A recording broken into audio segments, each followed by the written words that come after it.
SK하이닉스가 지난해 4분기 10년 만에 처음으로 적자를 냈습니다. 경기 침체 여파로 반도체 수요가 줄어든 게 실적 부진에 영향을 미쳤는데 상반기까지는 어려움이 이어질 것으로 보입니다. 윤혜리 기자가 보도합니다. 우리 기업들이 지난해부터 이어진 반도체 혹한기 성적표를 받고 있습니다. SK하이닉스는 지난해 4분기 1조 7천억 원에 달하는 영업 손실을 냈습니다. 지난 2012년 3분기 이후 10년 만에 처음으로 분기 적자를 기록한 겁니다.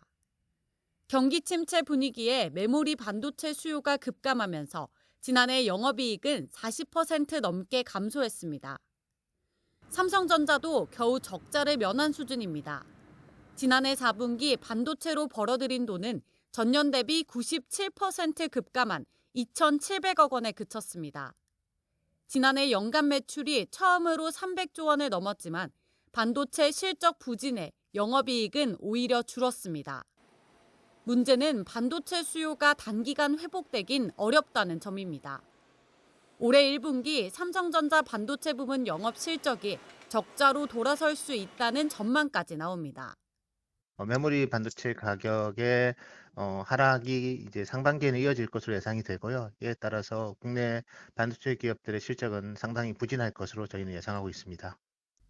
올해 메모리 반도체 3사의 전체 영업 손실이 6조 원을 넘어설 수 있다는 예측까지 나오자 SK하이닉스와 마이크론은 일찌감치 투자 축소와 감산 계획을 발표했습니다.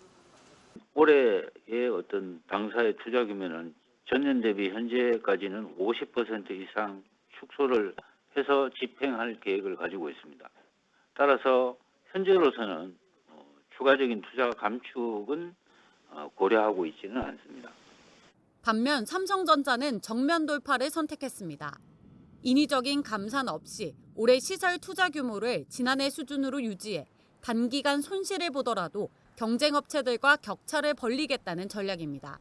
업계에서는 올해 상반기 반도체 재고가 정점을 찍은 뒤 하반기부턴 가격이 회복되길 기대하고 있습니다. 인텔이 고성능 CPU를 출시함에 따라 차세대 D램, DDR5를 중심으로 메모리 반도체 수요가 회복될 수 있다는 예측도 있습니다.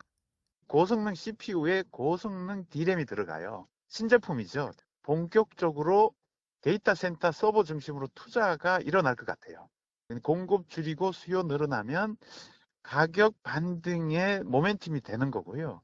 하지만 올해 상반기 반도체 혹한기 여파에 우리 기업들의 매출은 물론 수출 실적 타격은 불가피해 보입니다. YTN 윤혜리입니다.